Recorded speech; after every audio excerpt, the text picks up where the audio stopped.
Hi everyone and welcome to week 1 crisis scenario. My name is Evelyn Bright and this is for the course MPA 520.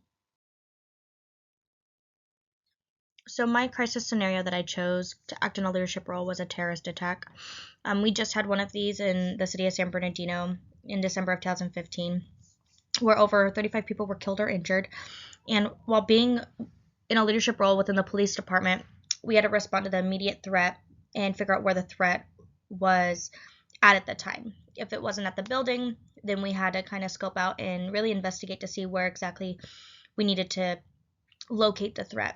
And then once we figured out that the scene was clear, that's when medical aid obviously was able to come in and handle all the other situation in regards to medical needs, making sure people were getting transported to hospitals, all that kind of stuff.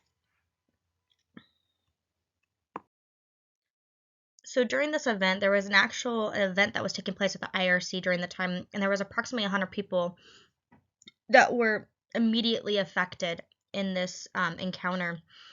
The event itself typically would approximately be anywhere from 2 to 3 minutes in regards to any type of mass shooting, typically is around that time. And because they try to get out of there as quickly as possible, which this is what they did. There was a guy that was inside the event and then waited to walk out of the event to then arm himself and then take fire on innocent civilians.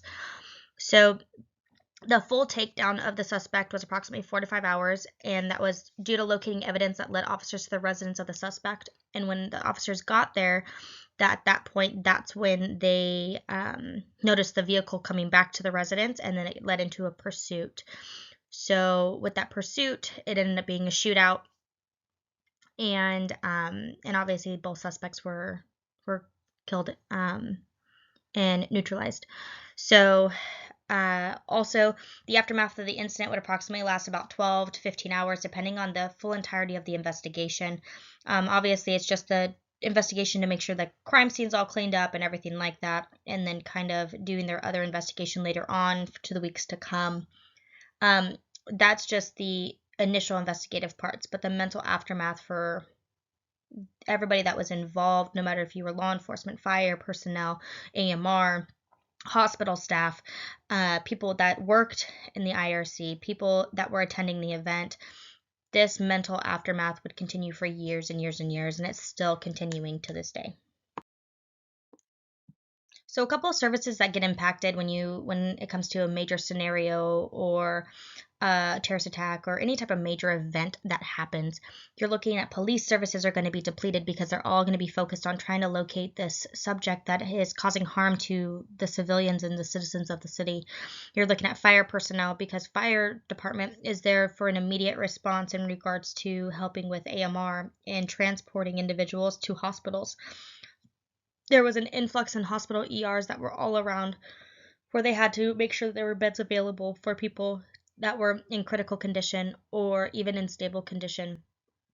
You have to also look at all the traffic shutdowns. If you have to shut down the lights manually, if you have to make sure that there's barricades set up, and you also have to look at any type of transportation services. So you have to make sure that any bus routes or anything like that get diverted so then they're notified and it's not going into your line of investigation.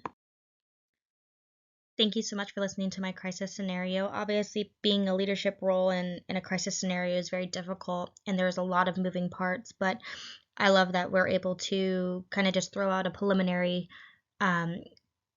information in regards to the situation and really dive deeper into what exactly we can do as leaders and presenting that and being able to navigate through that.